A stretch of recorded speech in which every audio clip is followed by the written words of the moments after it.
Bonjour et bienvenue à toutes et à tous. Aujourd'hui, on revient sur notre analyse de Wandering Galaxy. Ah oui, ce jeu de plateau SF coopératif de Playdead Games. Exactement. C'est de Jerry Hawthorne, dans la lignée des Crossroads Games, un peu comme Forgotten Waters ou Freelancers. Tout à fait. L'idée, c'est de décortiquer ce qu'on a retenu de nos parties, nos impressions clés, basées sur notre article récent. C'est ça. Pour rappel, on a acheté le jeu nous-mêmes, aucune pression de l'éditeur, notre avis est indépendant. Voilà, on va donc plonger dans ce mélange d'humour spatial, de mécaniques assez diverses, Deck building, back building et surtout cette fameuse narration via une appli web. un sacré programme. Mais comme on le soulignait dans notre papier, c'est pas sans quelques petits défauts. C'est le moins qu'on puisse dire. Alors, commençons par ce qui marche bien, l'ambiance. On était d'accord là-dessus, c'est un point fort. Ah oui, carrément. On est vraiment dans un space opéra parodique très coloré. Oui, un côté un peu Gardien de la Galaxie ou Firefly dans l'esthétique cartoon, non? Tout à fait. L'écriture est plein de clins d'œil, c'est souvent drôle, assez léger. Ça donne envie de s'y plonger. Et côté mécanique de jeu, là, c'est plus dense, on va dire. Oui, c'est riche, même peut-être un peu chargé, comme on le détaillait dans l'analyse. On a quoi? Du deck building pour les personnages? Oui, du placement d'ouvriers en coopératif sur le vaisseau, du backbuilding pour certains tests. Et l'application web qui gère toute la narration. Omniprésente, c'est ça. C'est d'ailleurs le plus complexe de la gamme, celui-là. Et ça demande pas mal de manipulation. Les jetons, les cartes, le sac, on l'a noté dans l'article, ça peut un peu hacher le rythme, parfois. Exactement. Ça peut sortir de l'immersion. Mais bon, il y a quand même des points très positifs qu'on avait identifiés. L'univers est immersif, Mhm. la coopération est vraiment encouragée par les rôles sur le vaisseau, Oui, ça c'est bien vu.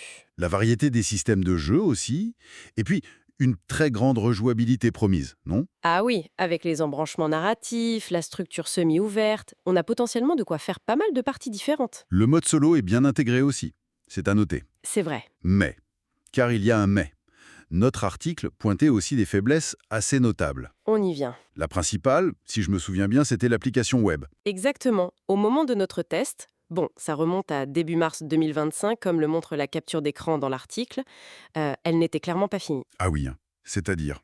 Beaucoup de textes n'étaient pas doublés en audio, ce qui est un peu dommage pour l'immersion. Ça oblige un joueur à faire le narrateur en permanence, quoi. Voilà. Et ça mobilise quelqu'un sur l'écran, ça peut créer des temps morts, Ça nuit à l'immersion, forcément. et ça nous a donné cette impression que le jeu est un peu, comment dire, le cul entre deux chaises. C'est l'expression qu'on avait utilisée, oui. Explique un peu. C'est ni un pur jeu narratif hyper fluide où tu te laisses porter par l'histoire à cause des manipulations et de l'appli, Mhm.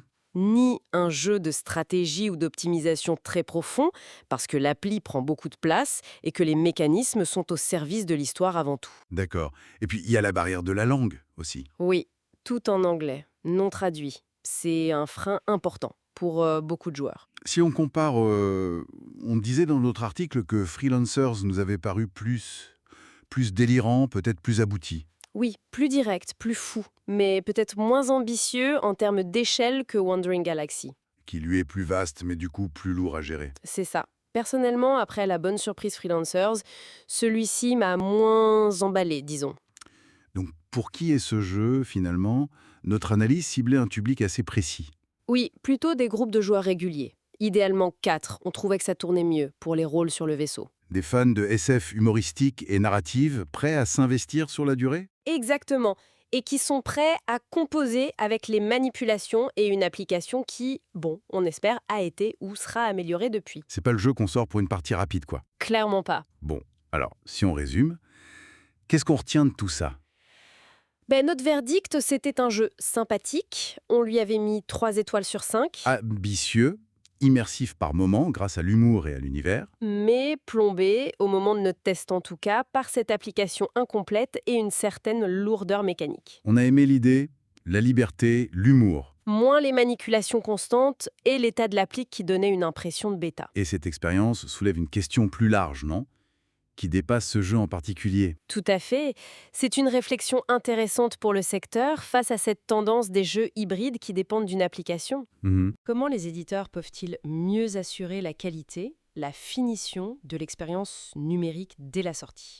Pour éviter que les joueurs aient l'impression d'acheter un produit pas tout à fait terminé. Exactement. C'est un vrai enjeu pour l'avenir, je pense. Une question à méditer pour les joueurs et les créateurs.